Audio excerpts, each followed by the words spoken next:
There we go. So, thanks everyone for joining today for our Lunch and Learn. Today we're going to be looking at Power Apps within the Power Platform.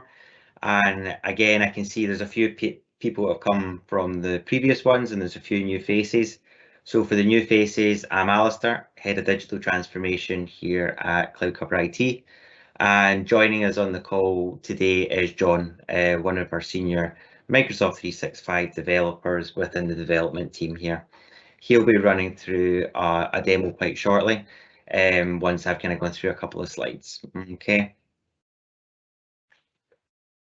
So jumping in, the Power Platform, where does that sit? So we've spoken about this previously. We all know about SharePoint and OneDrive for document management.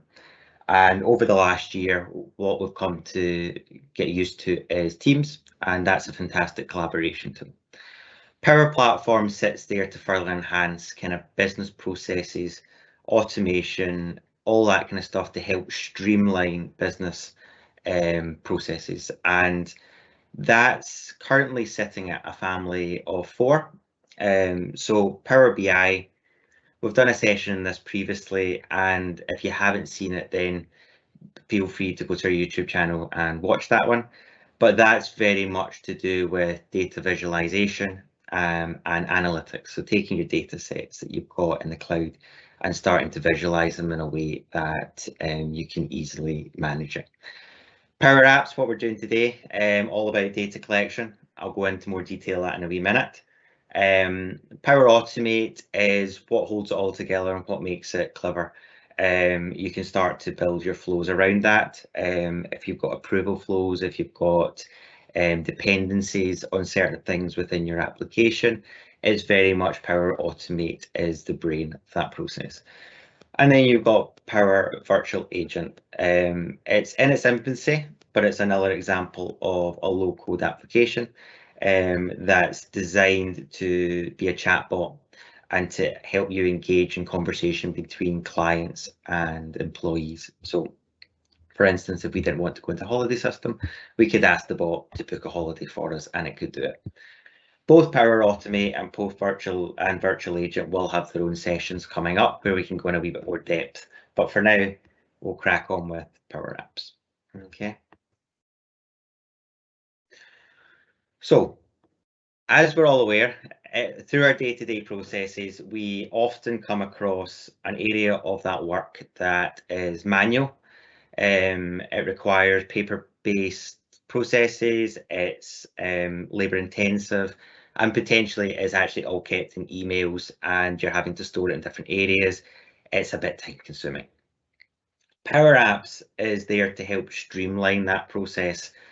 And ultimately, what it allows you to do is enhance what you can create in Microsoft 365. So if you've got a form, for instance, that you normally would manually fill in and then scan in and then email it out to people, what you can start to do is you can start to create an application around it, and you can have it on your mobile, you can have it on your tablet, and you can fill out that form digitally, and as you hit submit, that automatically, through Power Automate that I mentioned earlier, sends it into SharePoint and stores the data there. You can also attach files through it, and it's fantastic for a whole host of things, from remote workers who are out in the road. Normally, if you've got paper processes there, they need to come back to the office to get them into the system, or send a snap and email it off to someone who then has to go put it into the system. They can control it far more from their mobile devices. If you're in the office, maybe you've got approval system where it's often email heavy or chat based, you can bring that into the one kind of portal, Power App portal, where you're managing all that and seeing progress of different things all in the one central location. Integration into the wider Microsoft 365 is there. Obviously, we've all grown to love Teams over the last 12 months.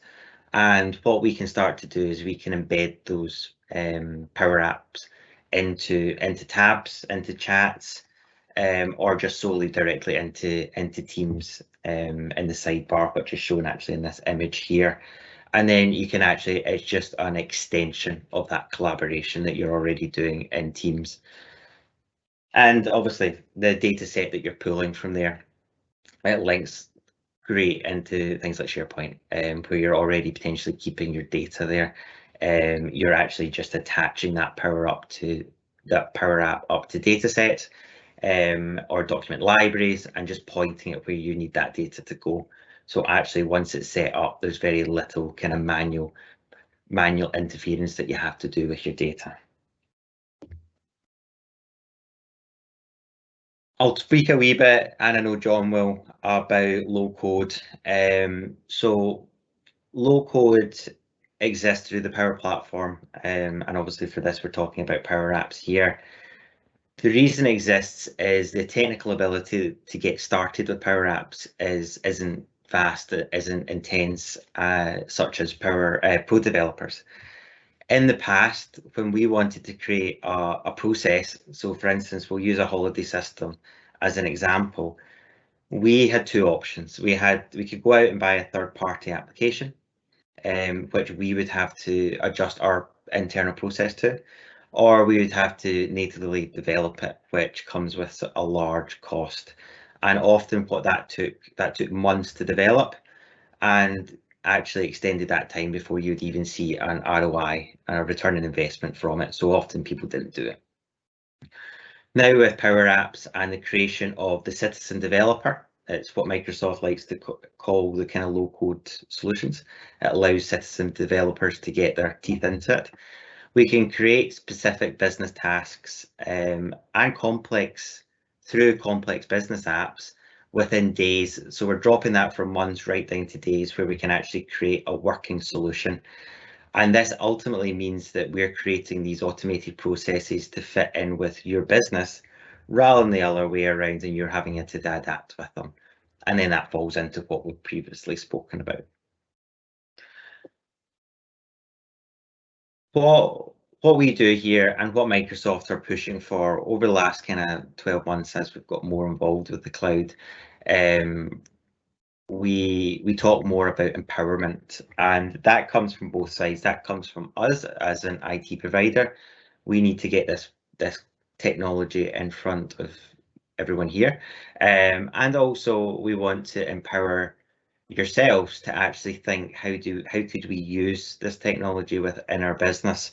And what that ultimately means is that can drive forward that concept of digital transformation within your business. At the end of the day, no one knows your business more than the people and the team that are working in it on a day-to-day basis.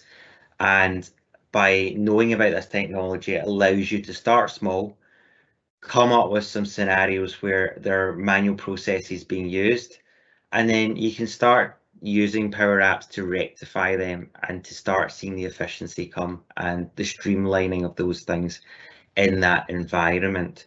And although we would carry out, a lot of the time we would carry out the development work, for many businesses, there's no reason why you can't start getting involved in Power Apps and start getting those ideas down in paper, playing about with Power Apps yourself. There is a lot of templates. If you go straight to Power Apps at Microsoft, you'll start to see those templates that are available. You can download them, play about with them on your tenancy. And of course, once you've got those Power Apps developed, it's all within the Microsoft security system, so you can set the permissions, you know the usage, who's actually using the apps.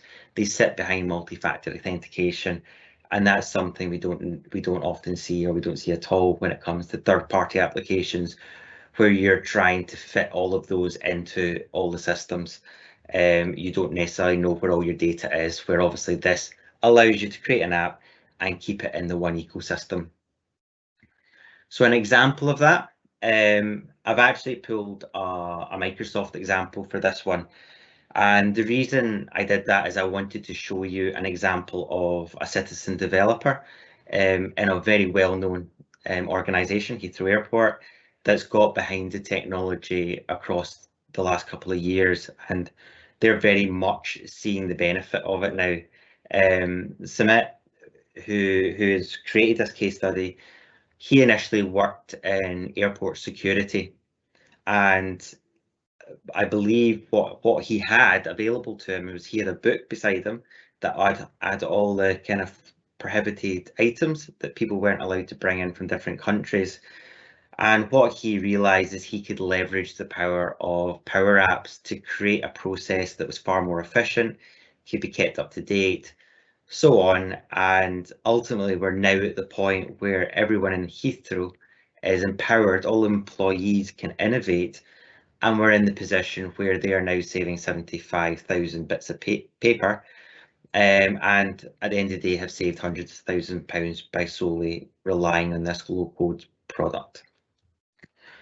So before John takes over, I just want to say there is, if you are looking it up online, there is 2 types of Power Apps. So you've got model-driven and Canvas apps. Model-driven is very much data first. It's a data first model. It leverages data that's held in Dataverse, another aspect of Microsoft. And what that does is that then generates the forms, the views, the UI all around that data set. Often comes because the databases you're using, it often comes with an increase in license. So what we actually aim for and what John will be demoing is a Canvas app. Canvas apps are great. You can start from, as I said, a template earlier, or you can start from a blank canvas. And what you can do there is you can work on the user experience first of all. So if you've got a process that you know exactly how you want to flow, you can work with that user experience to get that right. And you can control the UI to a certain extent, but you can control that UI so it fits in with brand. And ultimately then you can attach all your data sets. So you can pull in the data driven from SharePoint, all those kind of areas where you've got that control. So, and often it comes with the license that you've got. And obviously we would check that before we try anything. So the demo is going to be based on a Canvas app today. So I'm going to pass it over to John. I think I've spoken enough. So John, if you want to take over, and then we can go into the demo.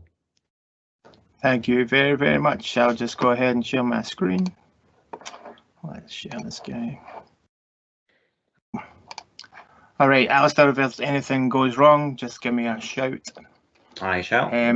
So in this demo, I'm going to try and make an app from scratch and have something working by the end of it, which is always very dangerous to do something live, but we'll get a go, live dangerously.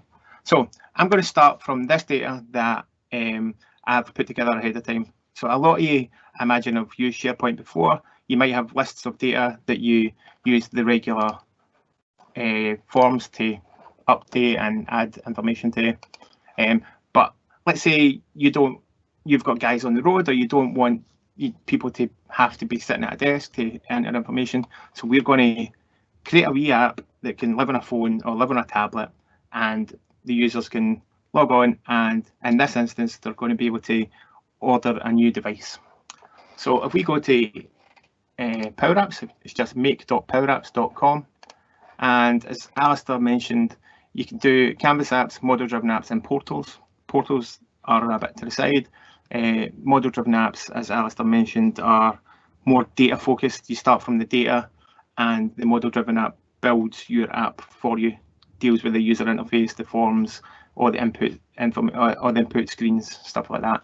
So today we're going to focus on Canvas apps. So let me just create a new one. Power Apps will just spin that up. As Alistair said, there's a load of templates to help you get started.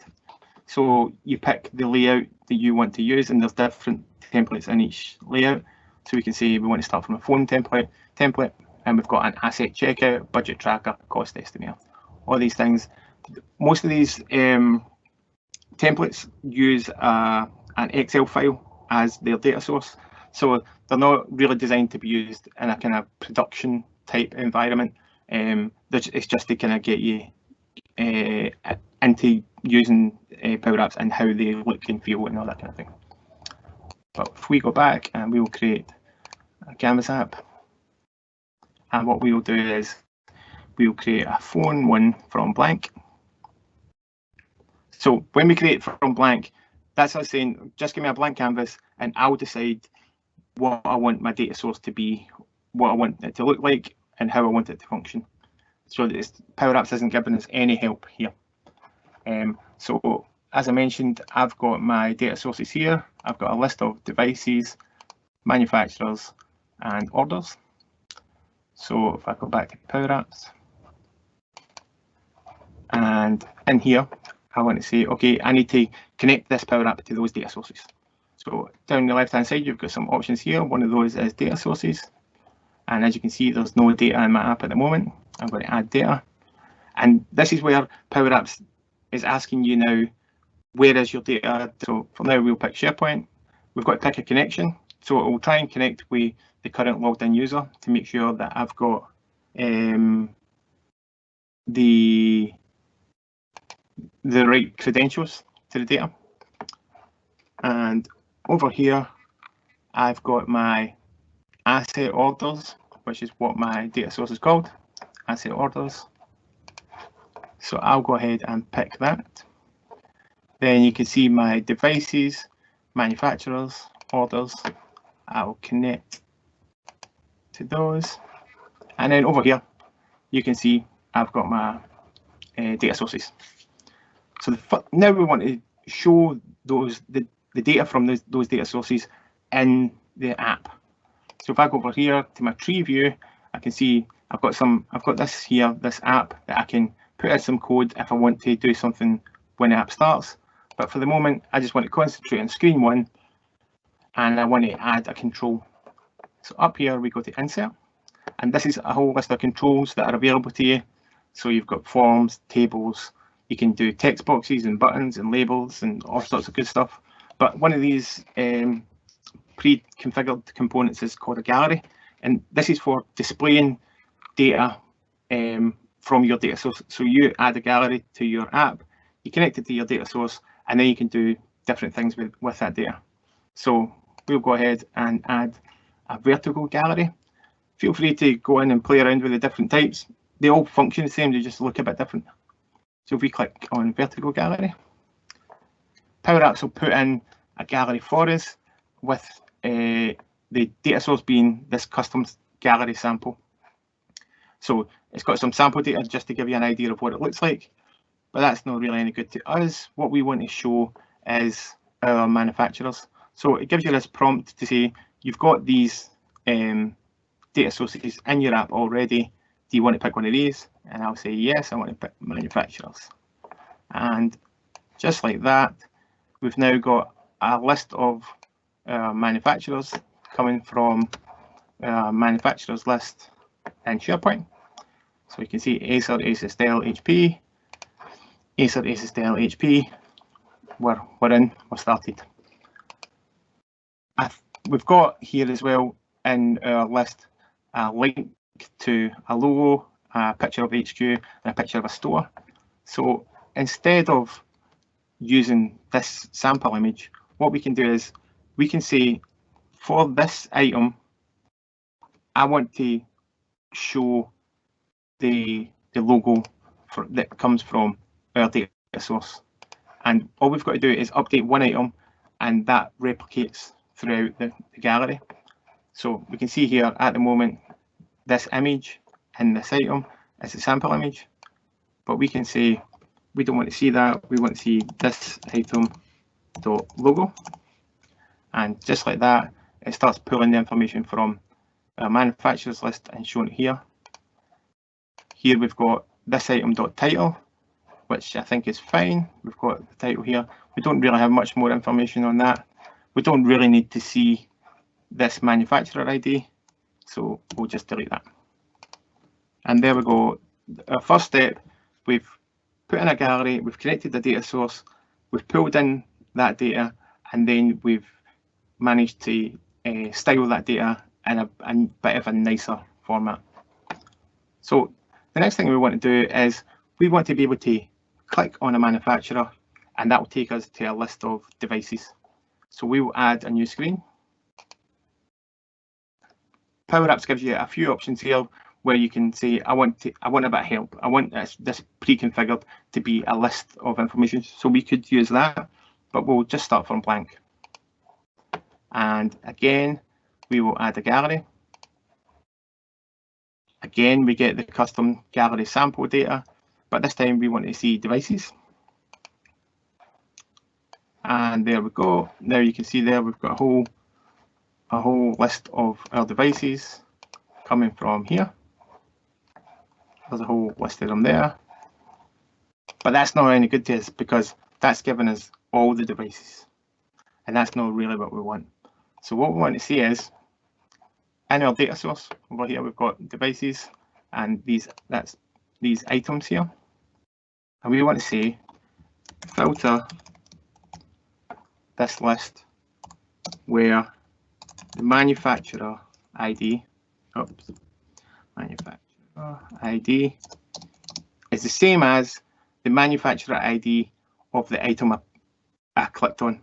So that exists in this gallery 1. So if we do gallery 1 dot selected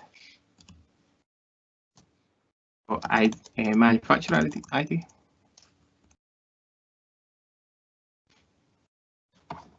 So at the moment, it's saying that we've selected the first one. So you can see that list is a lot shorter now. And if we go back to our gallery and we click on Microsoft, back to here, it's filtered it to show only the Microsoft devices. If we go to Dell and back, it's showing all of these Dell devices. Again, that's not ideal. You saw there I had to manually go and switch between these screens. That wouldn't be any use to the user. So we have to tell this gallery what to do when a user selects a manufacturer. And how we do that is we highlight the gallery, and in lots of components within Power Apps, they have this function on select.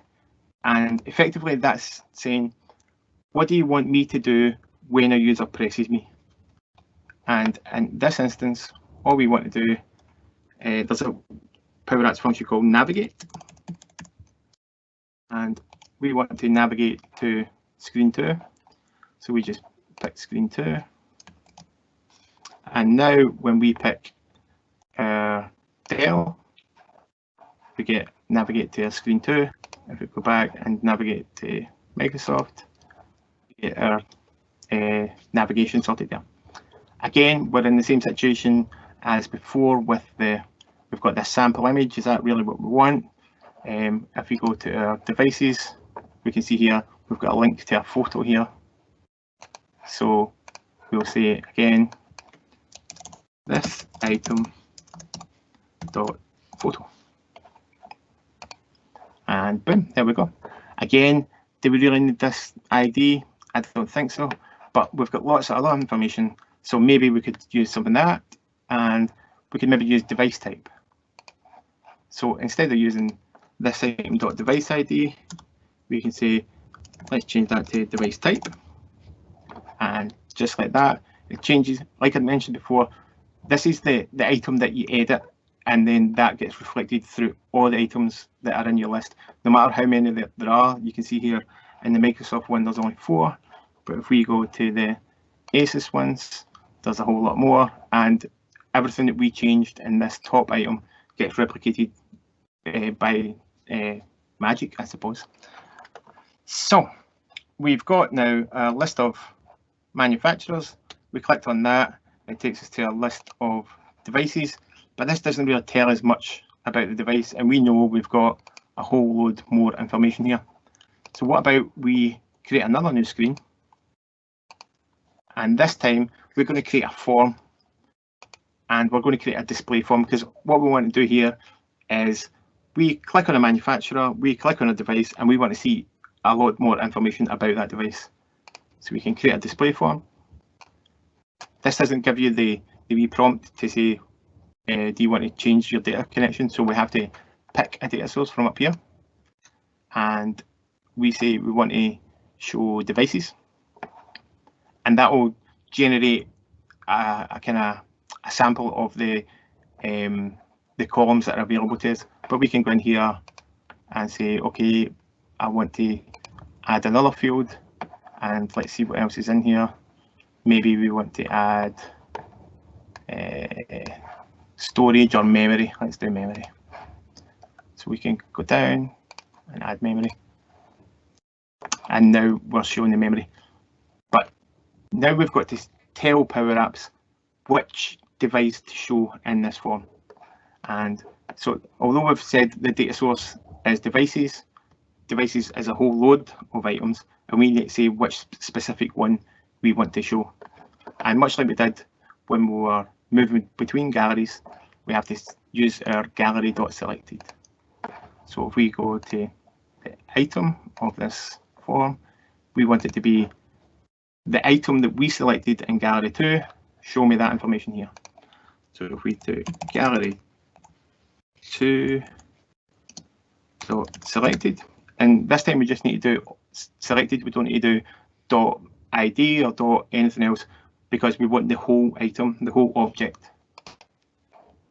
So there we go. Now we've got all the details of the item that we selected back here. So again, let's pick a Microsoft one, and we'll pick a Surface. Sorry, and then we go back here, and we've got the information about the Surface. But that's reminded me that I haven't told this gallery what to do when somebody selects an item from here. So much like we did in gallery 1, we go to the on select of this gallery. There we go, on select, it's set to false, and what we want to do is navigate in 3.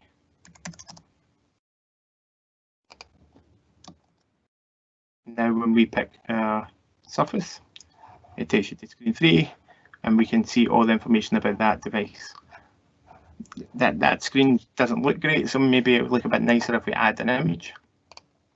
So we can say, okay, we want to add an image on this screen as well. And in this, again, we've got this sample image, but we want to have a specific image. So we want to say, in here, while in here we did gallery 1.selected, that gave us, sorry, gallery 2.selected, and that gave us the whole item that we clicked on. In the image, we want to do gallery 2.selected photo. And there we go, then we get a nice wee photo of our device. So if we go back to gallery 2, we can see the information changes as you pass it into that screen. So next, what we want to do, we want to say, okay, I've picked my manufacturer, I've picked my device, I've saw a bit more information about it. Yep, this is the one I want to buy. So we can add a nice button,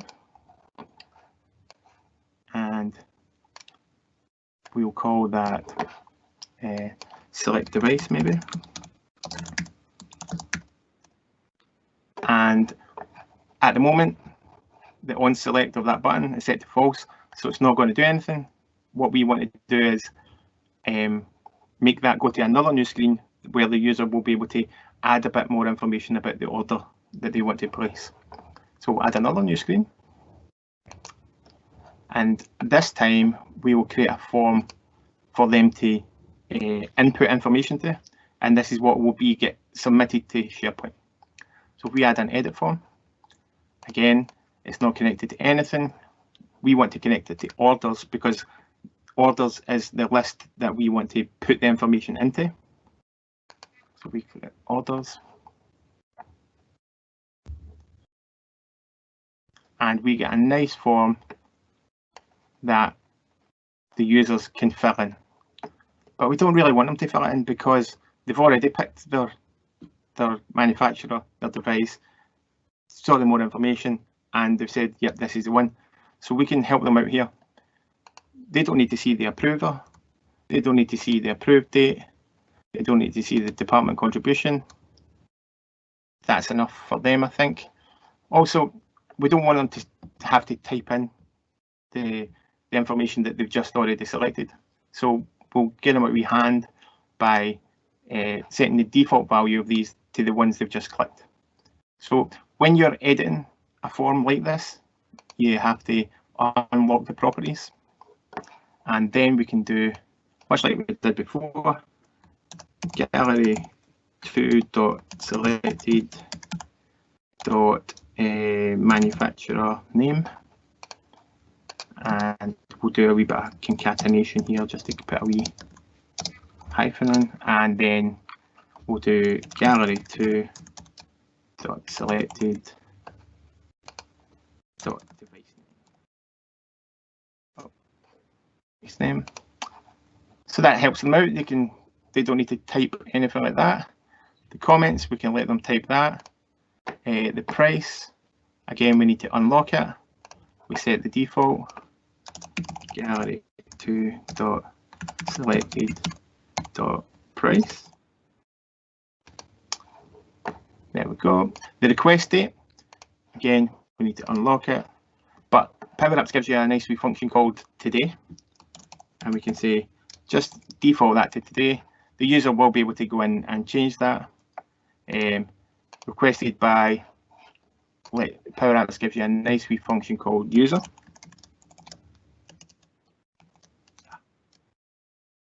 And then there's some options here. What do we want to pass in? We'll pass in the full name.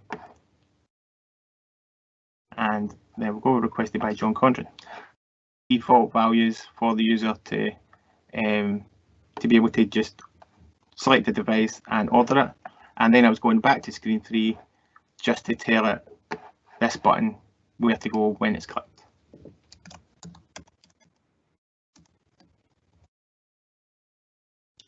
So now when we click here,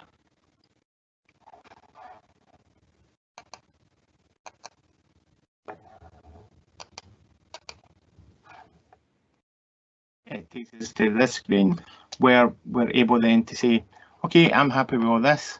We have to do a wee bit of configuration here where we tell it that we want this to be a new form every time, and also when it's submitted, what to do. But we can come back to that and I'll show you one of those kind of pre-configured screens. So first of all, we'll add a button and we'll call that submit.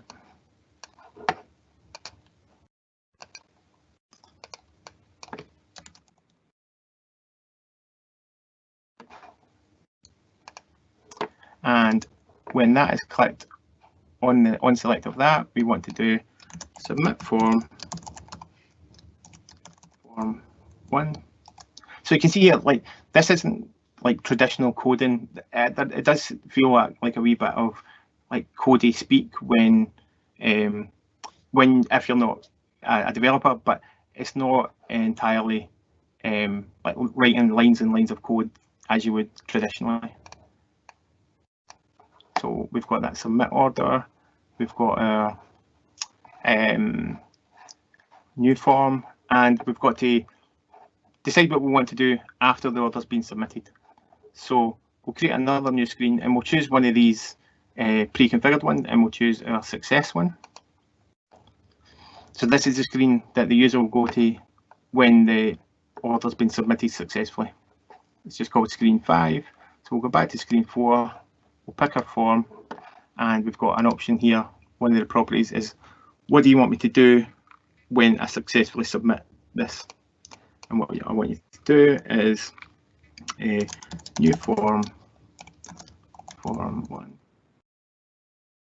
And also I want you to navigate to screen 5.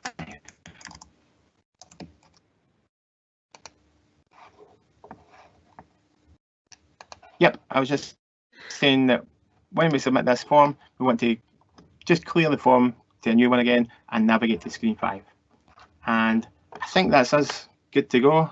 I'm almost happy to test it all now. So we'll go back to our first screen and we'll run it. We can pick our HP. We'll pick an EliteBook. Yep, that looks like the boy for me. And we'll submit our order. Looks like it's been submitted, so I'll just go and check the data. And there we have our order, my EliteBook, comments, I want this, the price. And that could be like the trigger for an approval process to kick off, or it could be like someone else picks that up and that gets sent to purchasing or whoever deals with buying new devices. But I just wanted to get the concept of how you could look at the data that you've got currently and have a different way of interacting with it, have a different way of how the users can put data in there, or how users could get data from there. But yeah, I'm happy with that. I think that the app is finished. Obviously, it's nowhere near ready for a production environment, but I think it's a good way of demonstrating how you can start from scratch, start from a blank screen, and easily connect to data, pull that data in, do something with that data, and then send it somewhere else. And as we spoke about, those data sources can be SharePoint, they can be SQL Server, they can be Dataverse, they can be all of these 200 connectors that Microsoft speak about. You can pull in data from 2 different data sources, have users work on them, and then send that data somewhere else. It absolutely blows my mind how amazing the Power Apps is. Not only how amazing it is just now, it's well and truly on the Power Platform, and the money that they're spending, the investment they're making and making it better blows my mind. But thank you very much for listening to me. I'm John Condren. You can get me on LinkedIn if you've got any. I'm sure there's maybe if you've got any questions, Owen will be dealing with the Q&A. But yeah, LinkedIn, email, carrier pigeon, whatever you like. So jumping back to the Q&A, obviously, I think, Owen, you've been looking at that, so we'll pass that. I have indeed, Ali, thank you. We've not had any, I think, questions which currently are sitting unanswered, which is I'm taking as a reflection of a seamless presentation from you both. What obviously we will do, as always, is send follow-up comms out, and that will come from Caitlin and our marketing team, and that will obviously invite anyone to ask any questions once they've maybe went and had a play themselves, of course. So yeah, and there's nothing sitting unanswered just now, Ali, and obviously anyone who has any questions is welcome to come to us as in line with our response comms, which will probably go out today or tomorrow. Perfect. But yeah, I think that, like, just to finish up, like, definitely go and try, open the samples, like, and just get a feel for how that's been built, and then how that could relate to your own scenarios, or like your own business processes. Like a lot of companies are taking those samples and then tweaking them to suit their needs and their requirements. And although, like I mentioned, a lot of them start with an Excel spreadsheet as their data source, like, you can then kind of unwire that and create your own data source and something more kind of production ready, like SharePoint, Dataverse, SQL Server, something like that. I think you covered everything there. No, that's great. I think what we'll do there is we can end it there. I think we got through that with only kind of two wee minor hiccups with the connection, so I think that's a positive. So for everyone who joined us, thank you very much. Caitlin will be sending out some further comms over the next couple of days, and then over the next kind of week we'll be starting to put together the next lunch and learn for everyone. Okay, so hope everyone has a great day, and thank you. Hang on a wee second. There's a just about to see a couple of questions just dropped in there. John, I'll let you pick up if you've got visibility. Yeah. So first of all, Martin, there isn't a template, but in terms of approvals, like, I think we covered approvals in a Teams context before. So like the approvals process is more part of Power Automate, and but like there is like an approval template somewhere in terms of how to do that within a Teams context and a Power Automate context. But so yep, Caitlin will have your details and I can send you across those. And Anonymous, is there a notion of test and live environments for Power Apps? Kinda is the answer to that. You can set up different environments within within your kind of Power Platform environment, and it's not as easy or as smooth as it is in a kind of traditional sense of, like, if you're using what was it, DevOps or things like that. Then but you can set up different environments within your Microsoft 365 tenancy, which you can use for test and production and all that kind of thing. So, yeah. And so, sorry, one more thing. When you do that kind of thing, Microsoft are trying to push a thing called solutions now, ultimately move it between tenancies as well. And in that instance, you just need to configure your connections and things like that. But yeah, the concept is there. I just don't think it's as smooth as you would like it to be. Final one, John, that's just here. Yeah, I think you've picked up on it. Yep. Can Power Apps be published to users without access to Microsoft? Again, kinda. It used to be that only licensed users could access a Power App, and then I think now you can, if a user is a guest on your tenancy, they can access it, but it's not something that you can like publish to, like, publicly, as it were. They've got to have some kind of Microsoft license. Good. Okay. Is there any other ones just before we finish up? That looks to be us, Ali. That looks to be us. Good.